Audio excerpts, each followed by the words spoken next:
Sí, bastante bien, profe. Perfecto. O sea, eso sirve. Hoy no tenemos práctico obligatorio, así que vamos a armar uno acá para ir contestándolo entre todos. ¿Qué les parece? De la parte de AINES, así dejamos bien grabado todo lo que les contó Patricia el otro miércoles y lo que ya ella está con antiinfecciosos. Así que bueno, nosotros tenemos una clase menos. Así que nos vamos a poner al día con un poquito de todo lo que es tratamiento del dolor. ¿Alguno me puede decir qué es el dolor? Un signo vital. Sí, puede ser. No sé si lo encasillaría como un signo vital. Un signo vital es, por ahí es otro tema. Pero bueno, sí, es un signo vital porque tiene que estar vivo el paciente para tener dolor. Es una Sí, nos advertencia. explicaron que el dolor es un signo vital, profe, en modelo y atención. En esa materia nos pusieron como un signo vital, como otro signo vital el dolor, porque el dolor también se puede medir. Por eso la compañera ha dicho que el Por, dolor es un signo por vital. eso les digo, es un signo vital, ¿por qué? Porque tenemos que tener a un paciente que esté vivo, en primer lugar, ¿no es cierto? Es un signo vital. Segundo, es una sensación, ¿no es cierto? Una sensación desagradable, ¿eh? Que puede estar dado por realmente una anoxa o por algo real o por algo irreal. Hay gente que siente dolor sin tener algo real, ¿se entiende? Y después hay diferentes tipos de dolor. Dolor leve, dolor moderado y dolor grave, de la cual se va a tratar de diferentes maneras. Bien, entonces, vamos a empezar a compartir pantalla.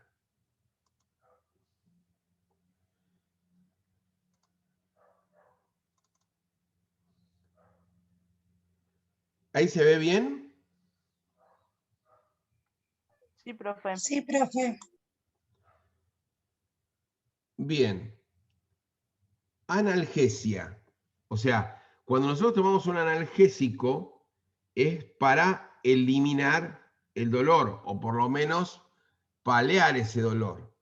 ¿Eh? El tratar ese dolor es una necesidad médica. ¿Por qué?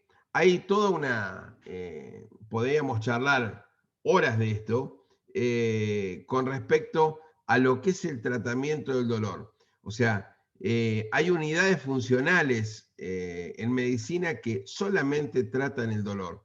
¿Por qué? A ustedes no sé si les ha pasado de tener algún dolor agudo. Agudo es un dolor que de golpe aparece y es casi insoportable. Por ponerles un nombre, un dolor de muela, un cólico renal. ¿Alguno de ustedes padeció algo de esto? ¿Una contracción puede ser, profe? Una contracción.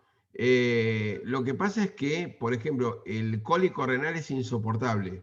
O sea, es como que no lo podés aguantar.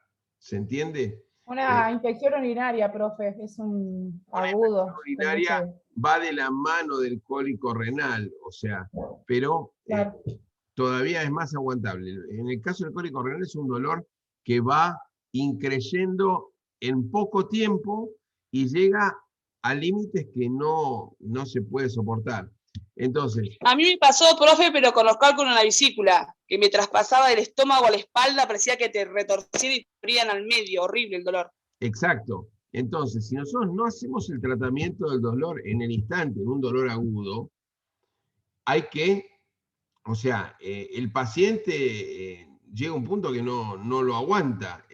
Entonces, es fundamental ese tratamiento del dolor agudo. También hay dolores muy fuertes crónicos, por ejemplo, para ponerles un ejemplo, el dolor por un cáncer, que tenemos que tratarlo con medicación más fuerte. Pero bueno, No nos vamos a meter todavía con eso.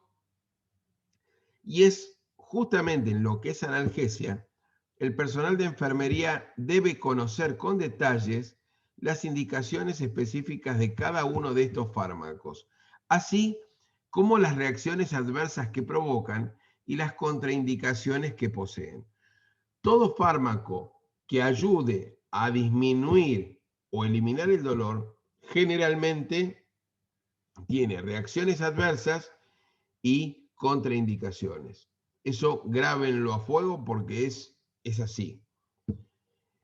Y después conocer la mejor manera de quitar el dolor en cada paciente. Por ejemplo, como les hablaba de un cólico renal, el paciente seguramente es hospitalizado y hay que hacer un tratamiento probablemente con corticoides y con elementos que se van a dar por vía parenteral, o también podría ser alguna mezcla de AINES, pero necesitamos disminuir el dolor instantáneamente. Después el médico va a ver cómo lo va a tratar y cómo va a solucionar esto. Bien. Como les comenté, el dolor es una experiencia sensorial desagradable relacionada con un daño real o potencial. Algo que está por pasar, quiere decir potencial. Y tenemos dolor agudo, tenemos dolor crónico. El dolor agudo es un dolor que tiene un tiempo definido. O sea, yo me corto el brazo o me corto un dedo con un cuchillo cortando una cebolla. El dolor va a durar lo que dura la lesión, pero voy a tener un dolor agudo en el momento que me corté. ¿Se entiende esto?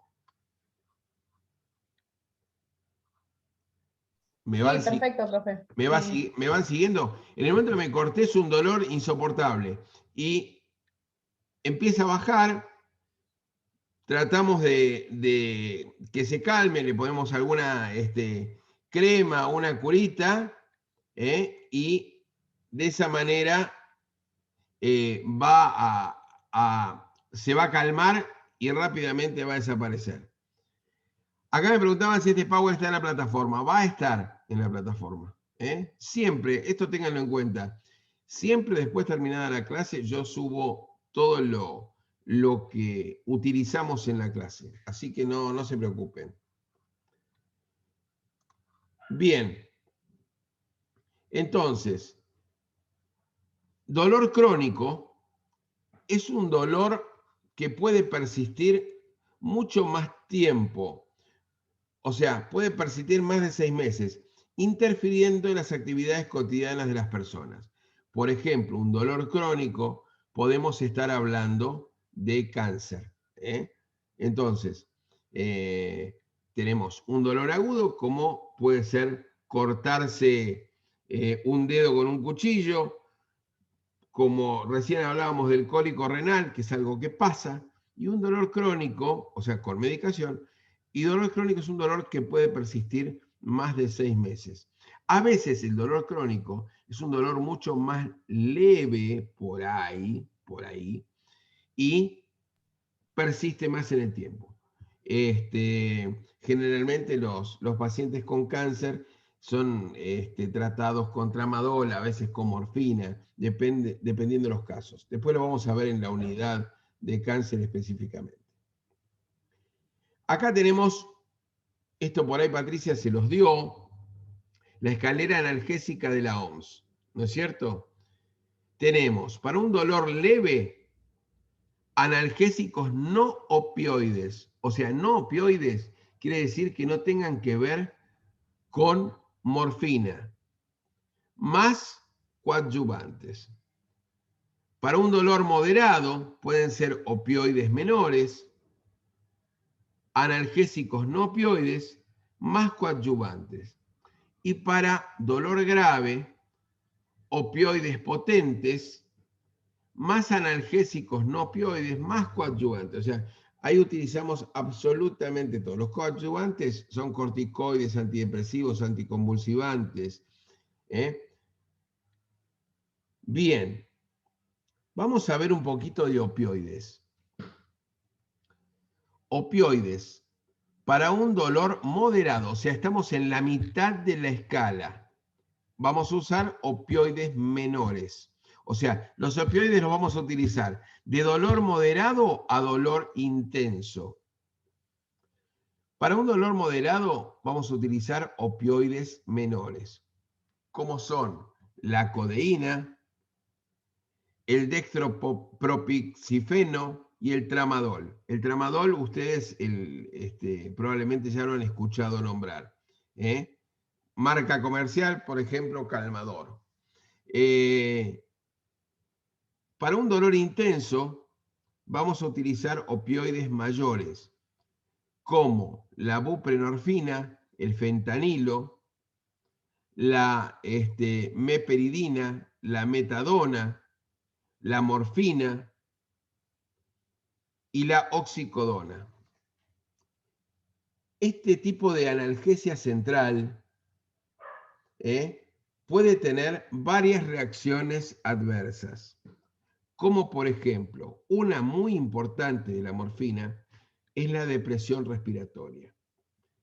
El otro problema que nos puede traer es la tolerancia, o sea, que el paciente pueda tolerarlo. Otro tema es la adicción. Este tipo de fármacos producen adicción y cuando uno los tiene que retirar del paciente, en el caso de que haya mejorado, tenemos que retirarlos, o sea, con una planificación de ese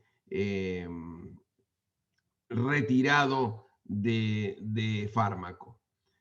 Pueden dar vómitos, pueden dar estreñimiento, retención urinaria, miosis, esto tiene que ver con la dilatación de la pupila, sedación, o sea, que nos dé sueño, y urticaria. Urticaria es picazón en todo el cuerpo. Entonces, como podemos ver, son muy importantes lo que nos aportan estos opioides, o sea, a nivel analgesia, pero también tenemos que tener en cuenta las reacciones adversas que nos pueden ocasionar. O sea, el riesgo-beneficio lo va a observar el médico. Nosotros vamos a hacer la administración, pero tenemos que tener bien en cuenta la observación del paciente, qué es lo que le sucede en el corto plazo y mediano plazo que le estamos dando este tipo de medicación. Bueno, la morfina fue administrada primero por vía estomacal, o sea, luego levantando la dermis y depositando la dosis necesaria. Finalmente, adquirió gran notoriedad gracias a la invención de la jeringa Pravaz, que ahí les puse un dibujito, y sobre todo a la utilización masiva por parte de los militares durante la Primera Guerra Mundial. A partir de 1951 fue posible la síntesis química y los derivados de la morfina a nivel sintético. Bien, acá tenemos la morfina, morfina clorhidrato al 3%, ahí vemos en un frasco gotero. Esto se los traje, me pareció interesante, donde hubo una época, en los 60, los 70, donde estaba muy de moda y que a veces se han utilizado la morfina para otras cosas, para lograr euforia, placer, o sea, como si fuera una droga, un narcótico. Así que es importante después esto realmente, o sea, para comprar morfina hoy en día no es fácil, Necesitamos recetas dobles archivadas y permisos y un montón de cosas, justamente por todo esto que sucedió en una época. Bien, acá tenemos opioides menores, que recién hablábamos, como la codeína, que es un analgésico para el dolor leve a moderado. Y además sirve como antitusígeno. En un momento la codeína, cuando yo era chico, yo tuve tos convulsa, me acuerdo que me habían dado codeína, había un jarabe que se llamaba Codril, y un antitusígeno excelente, pero este antitusígeno se dejó de vender porque justamente lo utilizaban para otras cosas, o sea, lo utilizaban como una droga. Una de las RAM importantes que tiene es el estreñimiento, aún mayor que la morfina. Usos de la codeína más un AINE, puede ser una buena opción. O sea, esto es para potenciar la codeína. Acá dice AINES, paracetamol, diclofenac o ibuprofeno. El paracetamol vamos a sacarlo de los AINES porque no es un AINE, justamente porque no es un antiinflamatorio. El paracetamol no tiene la capacidad de ser antiinflamatorio. Es antitérmico, es analgésico, pero no es un antiinflamatorio. ¿Vamos bien hasta acá? Sí, profe. Sí, profe. Se entiende bien, ¿no es cierto? Todo lo que vamos hablando. Sí, sí. Bien. El tramadol, que es algo que se utiliza bastante en las clínicas, es un analgésico para el dolor leve a moderado, para un dolor neuropático. Una de las RAM importantes que trae es la cefalea, dolor de cabeza, y la somnolencia. O sea, cuando uno toma tramadol, no es bueno manejar máquinas, no es bueno manejar un auto. Es fundamental que se le explique al paciente cuáles son los problemas que le puede traer para justamente, porque por ahí el paciente mejora, maneja tomando tramadol y tiene un accidente, por ejemplo. Entonces hay que manejar muy bien esto. Está totalmente contraindicado en infarto agudo de miocardio, ya que el tramadol produce taquicardia.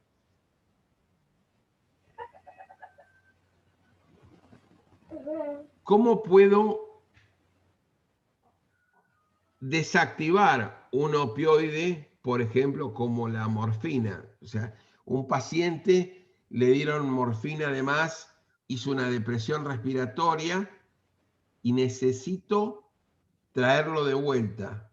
Para eso puedo utilizar un antagonista de los opioides, como es la naloxona inyectable. Sí, discúlpame. ¿Puede ser que haya alguien con un micrófono abierto? Bien. Y la naltrexona en comprimidos. Una es inyectable, la otra es en comprimidos. Generalmente, cuando tenemos un caso en el cual el paciente está hospitalizado y hay una sobredosis de un opioide, generalmente lo que utilizamos es la naloxona inyectable.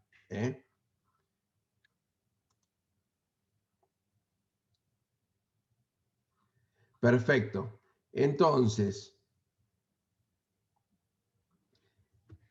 acá tenemos el mecanismo de acción de los analgésicos. Esto, después les voy a dejar esto creo que se los dio Patricia. No me voy a meter mucho en lo que es el mecanismo de acción de los analgésicos.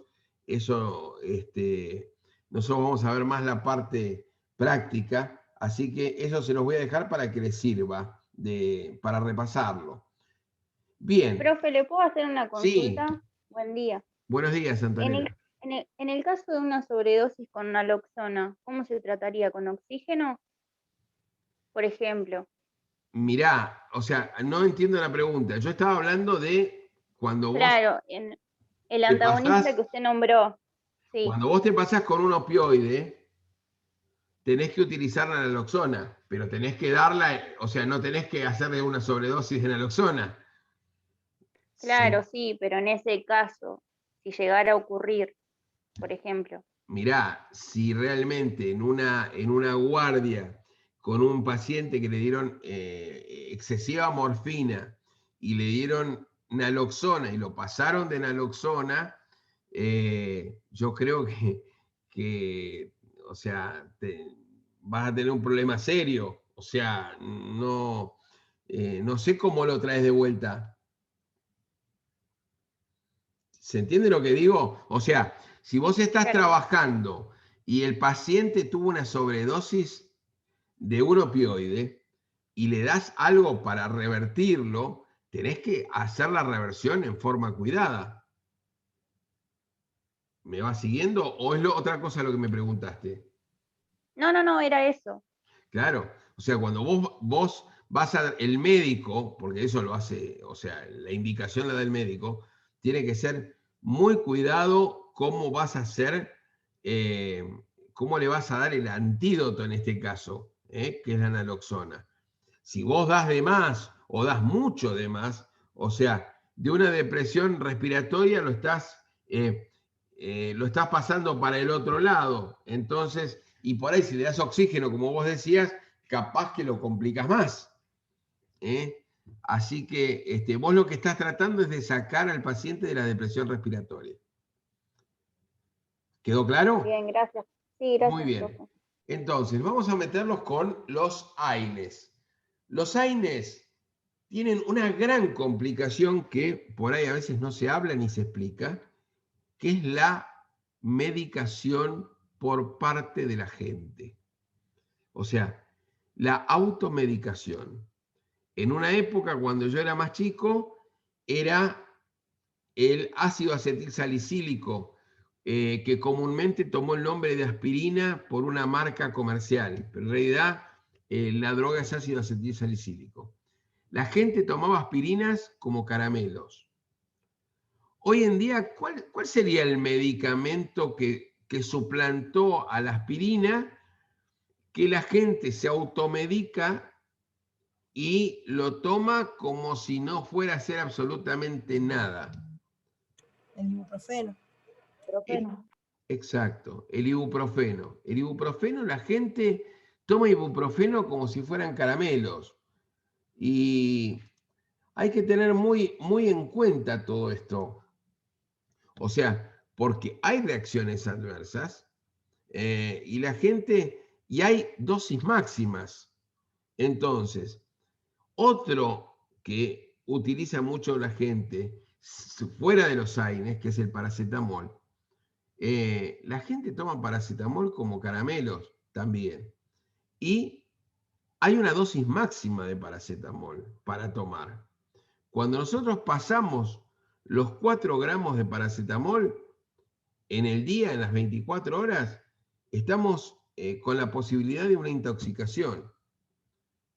Entonces, ahí, como hicimos con un opioide, que tuvimos que darle naloxona para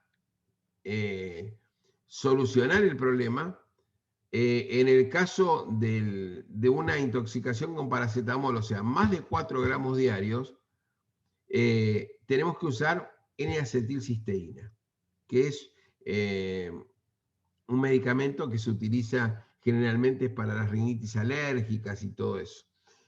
Así que, otra cosa que ahora ya no es tanto, pero la gente lo utilizaba mucho, es el diclofenac. Un diclo, ¿quién no se ha tomado por cualquier dolor de hueso, de espalda? ¿Y qué pasa? Con el diclofenac tenemos 2 tipos de diclofenac. Tenemos el sódico y tenemos el potásico.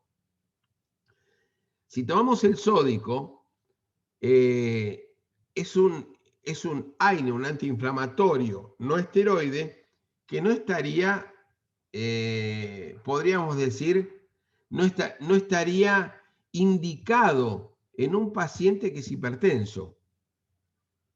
Tendría que tomar diclofenac potásico. Pero la gente toma un diclofenac 75 y no pregunta de qué tipo de diclofenac es. Entonces, esto hay que tenerlo muy en cuenta con lo que la gente toma para automedicarse. Otro AINE muy bueno y muy eficaz para el dolor es el naproxeno. El naproxeno se utiliza bastante en odontología, en lo mío. Es bastante, trae pocos problemas. Otro sería el ketorolac, que también se utiliza mucho en odontología, se utiliza mucho en lo que es toda la parte de traumatología, porque realmente mejora, quita el dolor rápidamente. Indometacina es de segunda elección, piroxicam. El ketorolac es el que mucha gente toma como caramelo para el dolor de muela. Exacto, y Valentina, y hay un problema grave con el ketorolac. El Es ketorolac, sublingual, profe, esa. ¿eh? Es sublingual esa medicación. Sí, no La que solo hay abajo de la lengua. hay sublingual, hay comprimidos de 20 miligramos convencionales, hay varias formas de ketorolac. El tema está que el ketorolac no se puede administrar por más de 5 días. ¿Se entiende? O sea, porque puede darnos problemas serios a nivel renal. Entonces la gente compra ketorolac para el dolor de muela, toma ketorolac y después termina con otro problema. Otro de los que utiliza mucho la gente para el dolor de muela es el ácido mefenamínico. Pero si se los nombro como Postil, probablemente lo tengan más o lo hayan escuchado más.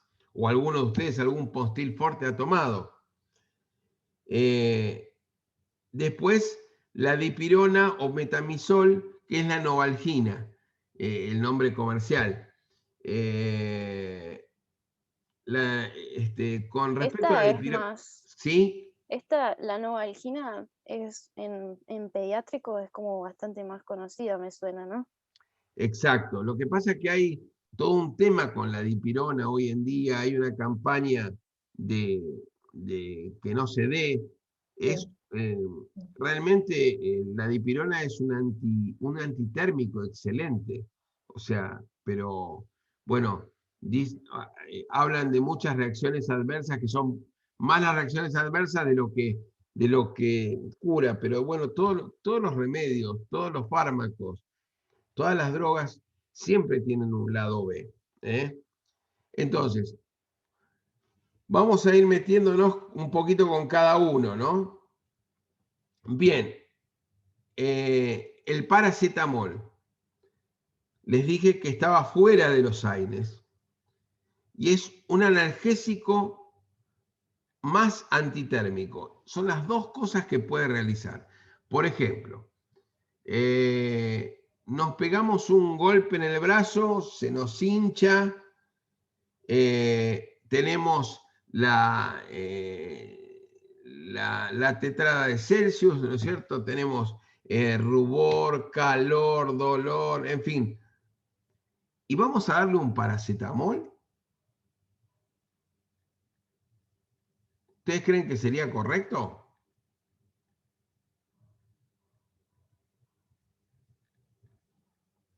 Y sí, profe, se da por lo general. No sé si es correcto, pero sí se usa. El tema está que el No es un paracetamol antiinflamatorio. no es antiinflamatorio. Entonces no nos va Claro, pero lo utilizan igual. no nos va a desinflamar el brazo donde se nos quedó un huevo del golpe que nos pegamos. Sí va a O sea, servir para el dolor, pero no para desinflamar. Entonces no es de elección. Tenemos un flemón en la cara, o sea, por una muela. Le damos antibiótico y un antiinflamatorio. ¿Y el paracetamol? ¿Podemos darlo? No. No, porque no No. va a desinflamar. Entonces, la gente empieza a tomar más y ahí se da el problema de que, fíjense que la dosis máxima son 4 gramos por día. Y mucha gente compra el paracetamol de 1 gramo. Ve que no le saca mucho el dolor y se toma uno a las 6 horas. Si lo toma cada 6 horas, llegó a los 4 gramos por día. ¿Y qué sucede? Si lo toma varios días, con esta dosificación, estamos ante una sobredosis y es hepatotóxico. Termina con un problema en el hígado. Entonces, se le da la N-acetilcisteína a un paciente que se lo ha pasado o él mismo se pasó, para aumentar su metabolización del paracetamol. Entonces, de esta manera podemos contrarrestar este efecto no deseado del paracetamol. Bien, vamos a hacer otro paréntesis con la aspirina, el ácido acetilsalicílico. Podemos hablar de que es el AINE por excelencia. Este es el antiinflamatorio no esteroide. Pero, ¿qué pasa con el ácido acetilsalicílico? No solo es un AINE, también es un antiagregante plaquetario. Ustedes ven que, por ejemplo, una aspirina, una aspirina normal tiene unos 500 miligramos de ácido acetilsalicílico. Hay aspirina 100, que es la que se da para las personas con problemas cardíacos. Es justamente para darle un antiagregante plaquetario leve. No es, por ejemplo, como la heparina, que es muchísimo más potente. Esto es leve. Entonces, logro un antiagregamiento plaquetario casi perfecto para un paciente que tiene una cardiopatía y necesita que sea antiagregado. Entonces, ese antiagregante plaquetario es AINE por excelencia, pero una de las RAM más importantes que tiene es que su uso, por ahí utilizando mucho ácido acetilsalicílico, podemos tener problemas graves a nivel gástrico. Podemos tener gastritis, podemos tener, por ejemplo, si por ejemplo una persona toma 1 o 2 aspirinas en ayuna, hasta puede hacer una úlcera sangrante ahí en el momento. Entonces hay que tener mucho cuidado de las aspirinas. Por años se utilizaron automedicándose la gente.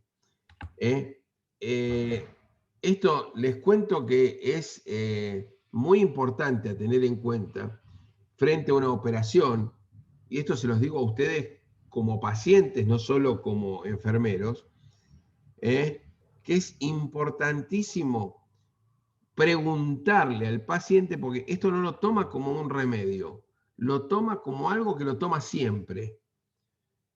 ¿Y qué pasa? Cuando nosotros, por ejemplo, hacemos una intervención quirúrgica en un paciente que ha tomado mucho tiempo ácido acetilsalicílico 100, o sea, esa aspirineta que le dio el cardiólogo, está antiagregado, por lo tanto va a sangrar y no va a parar de sangrar. Entonces, esto se los digo a ustedes también como pacientes. Por ejemplo, un paciente que toma aspirina de por sí tiene que dejarla 5 a 7 días antes de la cirugía, obviamente charlado con el cardiólogo, con el médico que nos dio esta medicación. ¿Queda bien claro esto? Sí, profe. Mi papá, por ejemplo, se hizo una cirugía de corazón, 3 bypass, y antes de la cirugía estuvo tomando aspirina, y cuando ya estuvo la cirugía programada, el cirujano le requirió que no tomara en una semana hasta la cirugía la aspirina, que no la tomara más. Exacto. Es realmente, eso es lo que se hace. Ojo, pero estamos hablando de una cirugía cardíaca. Cuando retiramos una muela, es la misma historia, porque si no, no para de sangrar el paciente en el momento que sacamos una muela. O sea, para cualquier cirugía es importantísimo esto. Y acá, Melanie, contame qué pusiste acá en el chat. Cuando colocamos la vacuna de COVID, también preguntamos si toma algún anticoagulante, ya que si lo toma, la vacuna va subcutánea. Exacto. Sí, tal cual. Y sobre todo si toma un AINE o está heparinizado. Muy bien, es buena lo que tiraste acá, Melanie, porque es un tema de más que actualidad. Profe, ¿podrías repetir con cuántos días es antes de la cirugía? Entre 5 y 7 días. Listo, gracias. Bien, y acá hay un tema que lo vamos a ver en casi todas las bolillas. O sea, recién hablábamos de AINES, ¿no es cierto? AINES son, ¿cómo se llama? Antiinflamatorios no esteroides. Son las iniciales. Y también hay antiinflamatorios esteroides. Estos son los antiinflamatorios por excelencia. Estos son los glucocorticoides. Y los glucocorticoides son transversales a muchísimas de nuestras unidades que vamos a ver. O sea que yo les pido que no los cuelguen a los corticoides, porque primero, ustedes los utilizan, es como el pan nuestro de cada día en lo que es una guardia. La dexametasona, por ejemplo, o la betametasona, son elementos, yo no sé de ustedes quiénes están trabajando en alguna guardia, en el hospital, en alguna posta, pero creo que la dexametasona es un elemento que se utiliza muchísimo. Bueno, chicos, vamos a hacer una pausa. Sí, profe. Vamos a hacer una pausa en estos primeros 40 minutos y seguimos nos vemos en 10 minutitos. ¿Les parece? Sí, profe. Tómense un café, un vaso de agua. Sí, profe. Y nos vemos en un ratito, que vamos a venir con un poquito de ilusiones. Vamos a venir con, con glucocorticoides, y también el otro tema que vamos a ver, vamos a hacer un pequeño práctico para repasar lo que vimos hoy. Así que bueno, nos vemos en un rato. Muy bien. Bueno, vamos a terminar con esto de glucocorticoides.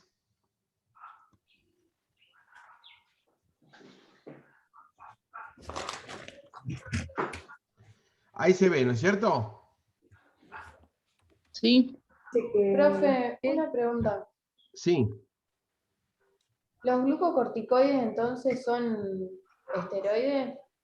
¿Qué? Son Son esteroides. esteroides. Exacto. Ah, bueno. Bien, los glucocorticoides, tanto la hidrocortisona, betametasona, dexametasona, tenemos que tenerlos muy en cuenta porque son transversales a muchas de nuestras bolillas. Las vamos a utilizar en dolor, los vamos a utilizar en cáncer, lo vamos a utilizar en cardio, lo vamos a utilizar en la parte de ¿cómo se llama? De todo lo que es en fin, va a ser muy, y es algo que suelen colgar o que suelen no estudiarlo bien. Y hay reacciones adversas, por ejemplo, de los corticoides, que son muy importantes. Una, y además, ¿de qué tipo de corticoides estamos hablando? Si los corticoides son de uso sistémico o si son de uso local. Si son de uso sistémico, es donde complican con sus reacciones adversas. Por ejemplo, no le podemos dar corticoides o tenemos que, el médico tiene que hacer una programación especial para un diabético. Tiene que hacer una programación especial para una persona que tiene hipertensión arterial. Tenemos que ver también en el momento que, por ejemplo, una pregunta que a veces uno hace en un parcial. Si uno da un corticoide de, por ejemplo, local, como por ejemplo los que se utilizan, que esto lo vamos a ver en respiratorio, para el asma, esto no es algo que va a repercutir en todo el cuerpo. Entonces, esto es muy importante que se fijen. Yo les voy a dar los tips como para que se fijen en lo que les contó o les habló Patricia de corticoides. Generalmente los corticoides a nivel sistémico generalmente son inyectables o se dan en forma intramuscular. Sí. Hay un micrófono abierto. ¿Qué? Por eso escucha el perro. Hay un micrófono abierto. Sí, a ver, vamos a ver cómo se lo puedo cerrar. Sí, porque el perro se escucha bastante. Esperen un momentito, que vamos a ver si...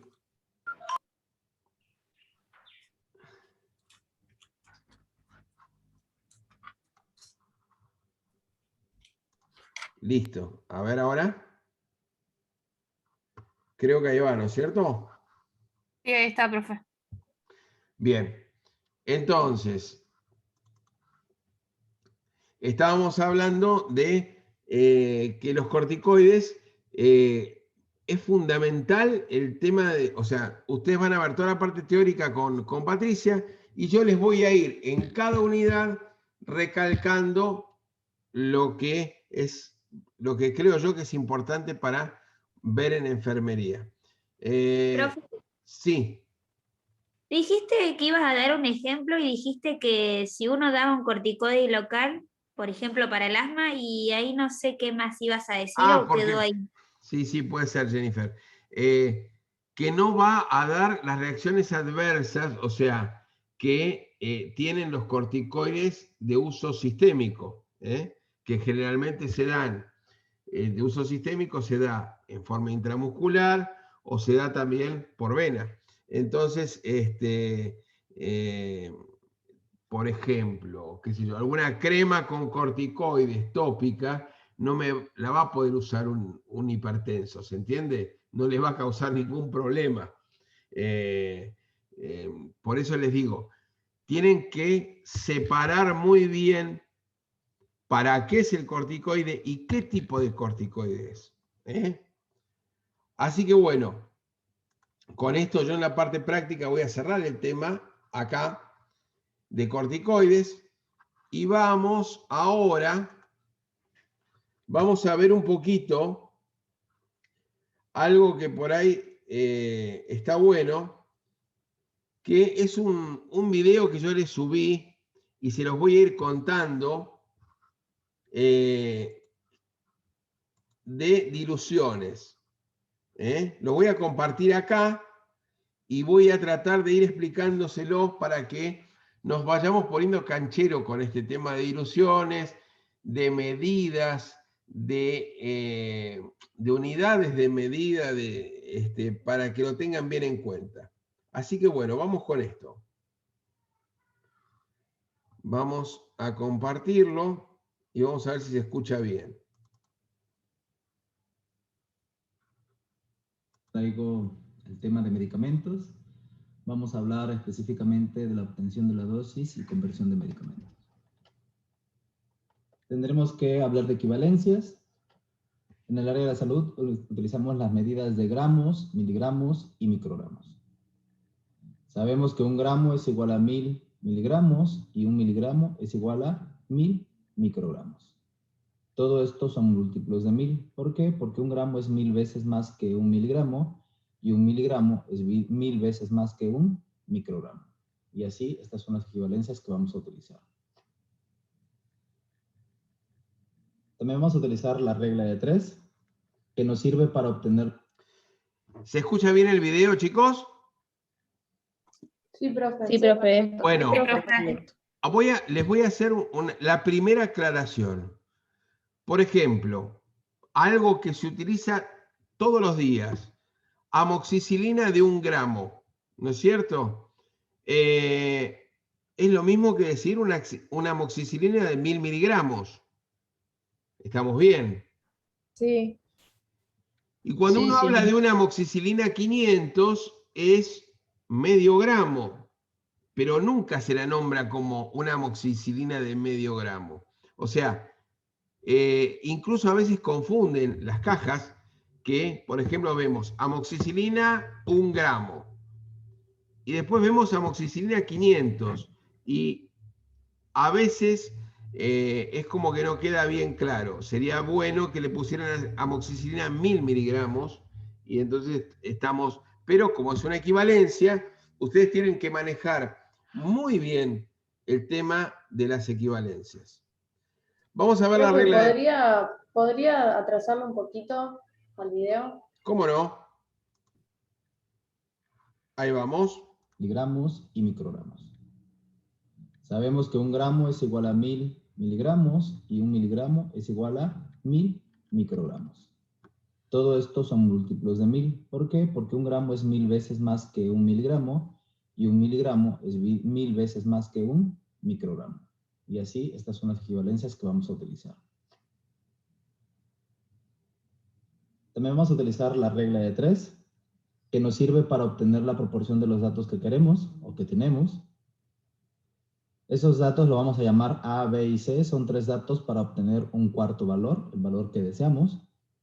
Y la fórmula es A por B entre C. Existen algunas reglas para poder realizar esta regla de 3. Primero, A siempre será el valor que deseamos convertir. A y C siempre tendrán signos iguales y B tendrá que ser diferente de A y C. Poniendo un ejemplo se vería así. A sería miligramos y C tendría también que ser miligramos porque A y C siempre tienen que ser iguales. B tiene que ser diferente, en este caso o en este ejemplo sería gramos. A por B entre C. A y C iguales y B diferente. Vamos a poner un ejemplo donde deseamos convertir 0.8 gramos a miligramos. Necesitamos acordarnos de la tabla de equivalencias, que sabemos que 1 gramo es igual a 1000 miligramos y 1 miligramo es igual a 1000 microgramos. De las dos, ¿cuál vamos a utilizar? Pues utilizaremos la primera, porque lo que deseamos convertir es gramos a miligramos. Gramos a miligramos. Este es miligramos a microgramos, por lo tanto, no nos sirve. Ahora sabemos que necesitamos los 3 datos que son A, B y C. Recordando las reglas que vimos anteriormente, A es lo que deseamos convertir. ¿Y qué deseamos convertir? 0.8 gramos. Por lo tanto, A será 0.8 gramos. B tiene que tener diferente signo que A. Aquí tenemos los 3 datos, 1, 2 y 3. ¿Cuál es el que tiene diferente signo que A, que es 0.8 gramos? Pues 1000 miligramos, ¿no? C tiene que tener el mismo signo que A. ¿Cuál es? Pues 1 gramo tiene el mismo signo que A, pues sí, entonces C sería 1 gramo. Ya teniendo nuestros 3 datos, A, B y C, ahora los sustituimos en la fórmula, que recordemos que es A por B entre C, quedaría de la siguiente forma. A es igual a 0.8 gramos por B, que son 1000 miligramos, entre C, que es 1 gramo. Haciendo la ecuación, recordemos que signos iguales que se dividen se eliminan. Estos signos iguales que se dividen se eliminan. Y el resultado sería el siguiente. 0.8 por 1000 entre 1 nos da 800 miligramos. ¿Qué quiere decir? Que 0.8 gramos es igual a 800 miligramos. Y de esta forma tan sencilla hemos logrado realizar conversiones. Ahora, necesitamos obtener la dosis deseada o la dosis indicada. La fórmula es dosis indicada entre la dosis de presentación por la dilución o dosis indicada por la dilución entre la dosis de presentación. El orden de los factores no altera el producto. ¿De dónde obtenemos la dosis de presentación? En el caso de que es un medicamento que viene en presentación ámpula, aquí vemos la dosis de presentación y la dilución. Y también lo podremos ver aquí. En un medicamento que venga en presentación frasco ámpula, la dosis de presentación es la que nos marca y la dilución, en este caso, viene en su diluyente y en este caso, pues viene también en la presentación del medicamento. En el caso que sea un jarabe, aquí viene la dosis de presentación y ahí nos especifica la dilución. En el caso de que no venga visible, en la descripción de cada uno de los medicamentos debe de venir también. En este caso aquí dice 5 mililitros vendría siendo la dilución, 50 miligramos vendría siendo la dosis de presentación. Vamos a poner un ejemplo, en el caso de la dexametasona en ámpula. Recordemos la fórmula, dosis indicada por dilución entre dosis de presentación. Los datos, la dosis indicada es dexametasona, 2 miligramos IV cada 8 horas, es lo que nos indicaron. La dosis de presentación son 8 miligramos, porque aquí dice 8 miligramos. La dilución son 2 mililitros, porque aquí dice 2 mililitros. Sustituimos los datos en la fórmula, dosis indicada 2 miligramos, entre dosis de presentación 8 miligramos, por la dilución 2 mililitros, signos iguales que se dividen, se eliminan y el resultado nos daría 0.5 mililitros. ¿Qué nos quiere decir? De esta ámpula tengo que sacar 0.5 mililitros, serán igual a 2 miligramos. Ahora vamos a ver la diferencia que existe entre diluir o aforar un medicamento. Aforar es un procedimiento que consiste en llevar un medicamento hasta el nivel deseado de solución. Pongamos un ejemplo. En el caso de que tenemos una cefalotina, 1 gramo con diluyente de 4 mililitros y nos indican administrar 500 miligramos de cefalotina IV cada 8 horas aforados en 5 mililitros de solución fisiológica al 0.9%, recordemos la fórmula para poder extraer la dosis indica entre dosis de presentación por la dilución. Tenemos que, ¿cuánto nos están indicando? 500 miligramos. ¿Cuál es la dilución? 4 mililitros. La dosis de presentación 1 gramo, recordemos que es igual a 1000 miligramos. Hacemos la ecuación, 500 por 4 entre 1000 miligramos nos da 2 mililitros. Es decir, que de este frasco ámpula tengo que extraer en mi jeringa 2 mililitros. Esos 2 mililitros van a equivaler a los 500 miligramos. Pero nos dice que lo tengo que aforar en 5 mililitros, es decir, a mi jeringa yo le tengo que agregar lo que falte para llegar a los 5 mililitros. ¿De qué? Obviamente de solución fisiológica. Esto es aforar. Ahorita vamos a ver la diferencia con diluir. Diluir, en el mismo ejemplo, la cefalotina, administrar 500 miligramos, pero ahora ya no es aforar, ahora dice diluir en 5 mililitros. ¿Qué consiste esto? Vean, son los mismos 2 mililitros que tengo del medicamento, es el mismo resultado, pero lo tengo que diluir en 5 mililitros de solución fisiológica al 0.9%. Le agregamos, quiere decir que a este le vamos a agregar 5 mililitros. Teníamos 2 mililitros de medicamento, más 5 mililitros de solución son 7 mililitros que vamos a obtener o vamos a tener completamente en nuestra jeringa. Y esta es la diferencia entre diluir y aforar. Uno es completar y el otro es agregar. Bueno, esto ha sido el tema de medicamentos, específicamente cálculo o extracción de dosis, diluir y aforar. Espero que... Muy bien, creo que es bastante explicativo y claro el video, como para que ustedes se familiaricen rápidamente. Ustedes van viendo que en todas las clases yo les voy incluyendo un poquito de lo que es el tema de unidades y el tema de diluciones. Hoy vimos dilución y aforado, que son dos cosas diferentes, y la regla de 3. Yo este video se los voy a dejar colgado. Creo que ya, no sé si lo había puesto, pero si no lo puse lo voy a... Está en la unidad 1, profe. Está en la unidad 1. El tema está que lo pasé acá por si las dudas no lo vieron, y creo que es un video importante para tenerlo a la mano, para que ustedes estén practicando, ya que, bueno, probablemente la semana que viene vamos a hacer algunos ejercicios de lo que es diluciones. Vamos a hacer entonces un pequeño práctico acá de repaso para poder ver si lo que vimos hoy quedó. Así que, ¿se ve en la pantalla? Sí, profe. Sí. Bueno, según lo que vimos hoy, ¿qué es el dolor y cómo podemos clasificarlo? ¿Alguien, algún alma con ganas de contestar? Yo, profe. A ver, que Jennifer. El dolor es una sensación desagradable que puede ser por algo real o irreal y se podía clasificar de 3 maneras: leve, moderado y grave. Muy bien, perfecto. ¿Alguien más para agregar Profe. algo que habíamos hablado hoy, que les habían dado? Sí, yo quiero agregar que es un, ¿cómo es? Uy, se me fue, es un signo vital. Un signo vital, perfecto. Y se Luisa. puede medir en una escala del 1 al 10. Perfecto. El 10 estás complicado. Claro, y se acompaña con, si tenés dolor, ¿no es cierto? Tenés la frecuencia, tenés taquicardia, tenés sudor, tenés la presión, se te sube la presión, tenés hipertensión. Con eso también se, ¿no es cierto? Como que el dolor se puede medir de esa manera también. O sea, Habló de los dolores agudos y a dolores crónicos, profe, también. Perfecto, dolores agudos y dolores crónicos.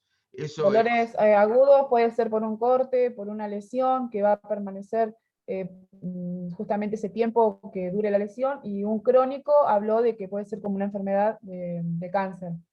Perfecto, muy muy bien. Entonces, Algo crónico era a partir de pasando los 3 meses. Los 6 ¿verdad? meses. Ah, los 6. exacto, cuando algo se cronifica. ¿Se acuerdan cuándo voy a utilizar una analgesia central? O sea, un opioide menor o mayor. A partir del dolor moderado o el dolor intenso. Perfecto, perfecto.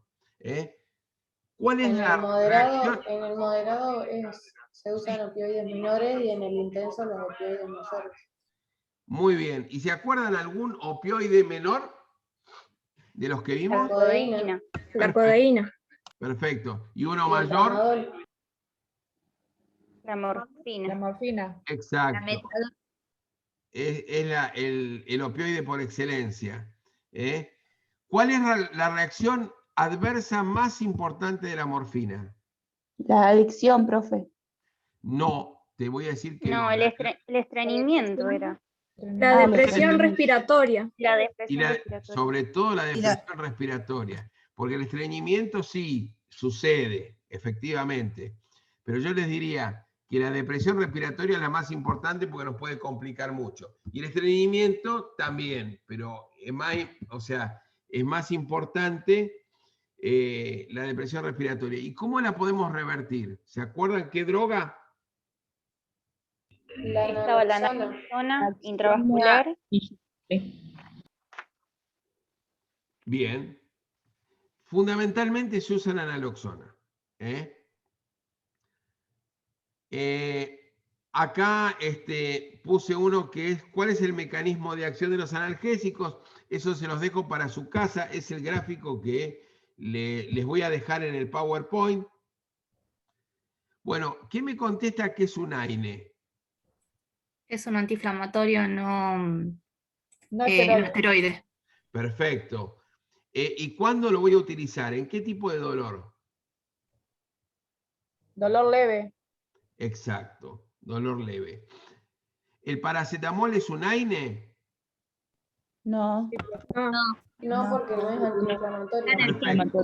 Ah, sí, es verdad. Fundamentalmente, no es, un AINE es un antiinflamatorio no esteroide. Y el paracetamol justamente no es un antiinflamatorio. Claro. Recuerden que solamente baja la fiebre, es un antitérmico y un analgésico. O sea, quita el dolor. Bien. El ácido acetilsalicílico, la aspirina, además de ser un AINE, ¿qué otra gran propiedad tiene? Y agregante plaquetario. Exacto. Perfecto.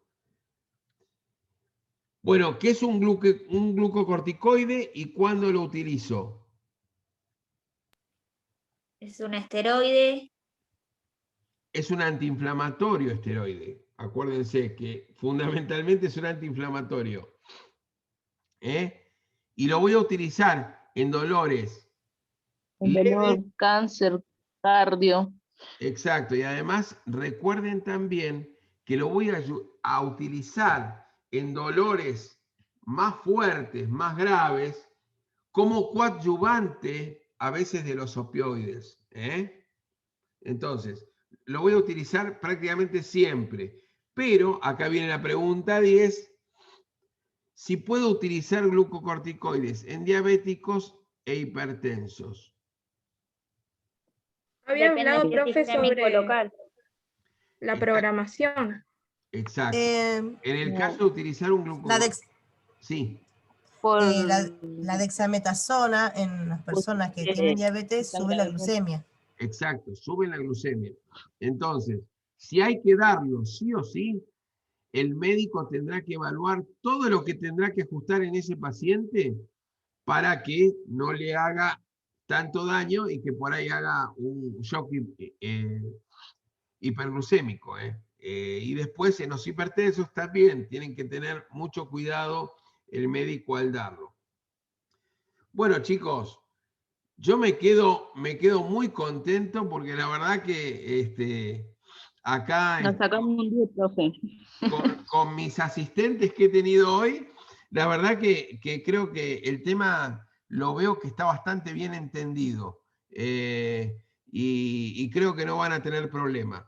Así que bueno, probablemente ya venga el viernes que viene el próximo práctico que sea, ¿cómo se llama? Obligatorio, que lo vamos a subir también el viernes que viene desde las 13 del viernes hasta las 23:59 del domingo. Creo que esto quedó bastante bien, me gusta que... Sí. Una consulta, el trabajito práctico hay que realizarlo y subirlo. No. Esto lo hicimos acá, los preparé para que lo hiciéramos acá y para chequear acá sobre el pucho, así medio de entre casa, si habían entendido un poco de lo que habíamos hablado. Y marcar puntos importantes que realmente les van a ser muy útiles a lo largo de la cursada y de su vida profesional. Bueno, profe, entonces recién el práctico es para el otro viernes. El otro viernes recién va a subir otro práctico para realizar. Esto fue algo de casa para hacerlo acá y repasar un poquito y ver si todo quedó bien aprendido. Profe. Sí. Igual este TP lo puede compartir en algún lado, así lo tenemos también. Dale, se los comparto. Listo, gracias. Como de práctica, profe, porque están buenas las preguntas para estudiar. Perfecto. Sí, está muy buena la pregunta. Sí, estaría genial eso, estaría genial. Bueno, los compartimos, no hay ningún problema. Bueno, chicos, creo que hemos tenido una clase piola, rápida y creo que fue charlada y además con una pequeña evaluación que nos hicimos todos, a ver si conocíamos bien el tema. Así que bueno. Profe. Sí. Perdón, entonces cada 15 días se van haciendo los TPs obligatorios. Aproximadamente, hay veces que por ahí va a haber, pero generalmente cada 15 días. Ah, listo, pues yo ya tenía entendido que era toda la semana, entonces por las dudas. No, esta semana no hay. Así que la semana que viene sí vamos a tener. ¿eh? Listo. Bueno, perfecto. me alegro que les haya gustado la clase y nos estamos viendo el viernes que viene. Que tengan un Bueno, buen profe, fin de hasta semana. luego. Una consulta, Sí. profe. Hasta luego, profe. Profe, Yo la otra clase no me pude conectar y no sabía que había el TP, el 2 estaba abierto y me lo perdí. ¿Ese no hay vuelta atrás o lo puedo No, hacer de nuevo? no se puede hacer de vuelta. Bueno, listo. Chicos, y bueno, y todos ustedes, muchos que están ejerciendo la profesión, quiero agradecerles todo lo que hacen por todos nosotros día a día. Así que bueno, gracias a ustedes. Gracias, profe. gracias a usted, profe. Chao, Chao, hasta luego. profe. Profe. Chao, hasta luego.